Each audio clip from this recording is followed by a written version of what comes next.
ఎకరాలకు నీళ్లిచ్చి 33 లక్షల మందికి నీళ్లిచ్చే సౌకర్యాన్ని కల్పించామంటే ఇది నా జీవితంలో మర్చిపోలేని రోజుని మరొక్కసారి మీ అందరికీ విజ్ఞప్తి చేస్తున్నా.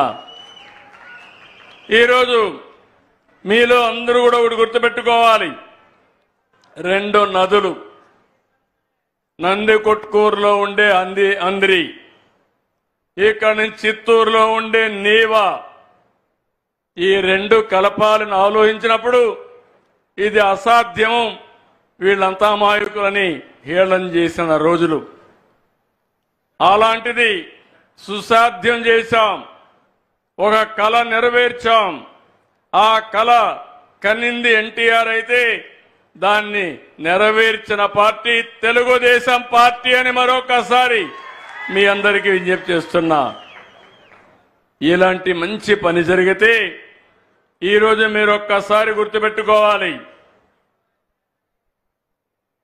2019లో ఈ రాష్ట్రంలో ఒక పార్టీ వచ్చింది.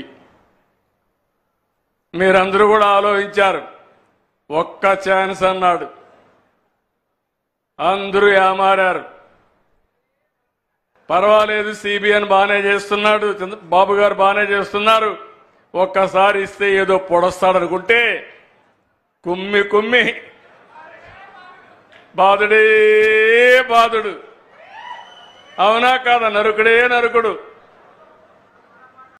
అంటే ఎందుకు నేను ఈ మాట వాడుతున్నానంటే రాజకీయాల్లో కొన్ని విలువలుంటాయి. నేను 45 ఏళ్ల నుంచి రాజకీయాల్లో ఉన్నా. నేను ఎప్పుడు ముఖ్యమంత్రి అయినా ఒక ప్రాజెక్టు కట్టాలి, ఒక ఇండస్ట్రీ తేవాలి, ఒక రోడ్ వేయాలి, మన పిల్లలకు ఉద్యోగాలు కల్పించాలి, మీ జీవన ప్రమాణాలు పెరగాలని చెప్పి ఆలోచించాను. అదేవిధంగా మీరు ఒకసారి చూస్తే 14-19 5 సంవత్సరాల్లో 12,500 కోట్ల రూపాయలు రాయలసీమ ప్రాజెక్టుకి ఖర్చు పెట్టిన పార్టీ తెలుగుదేశం పార్టీ అని చెప్పి మీకు తెలియజేస్తున్నా. రాయలసీమ గురించి మాట్లాడతారు, కులాల్ని రెచ్చగొడతారు, మతాల్ని రెచ్చగొడతారు. నేను అడుగుతున్నా, మీరు 5 ఏళ్లుంటే కనీసం 2,000 కోట్ల రూపాయలు ఖర్చు పెట్టాలని మనస్సు మీకు రాలేదు. ఎవరు రాయలసీమకు మంచి చేశారో మీరు అర్థం చేసుకోవాల్సిన అవసరం ఉంది. మాటలు చెప్పడం చాలా ఈజీ. నేను ఆ రోజు ఈ కాలువలు చూసిన తర్వాత ఈ కాలువలు చాలవని 2018లో కాలువ వెడల్పు చేయాలని 3,850 క్యూసెక్స్ నీళ్లు పోవడానికి కాలువలన్నీ వెడల్పు చేయడానికి టెండర్లు పిలిచాను.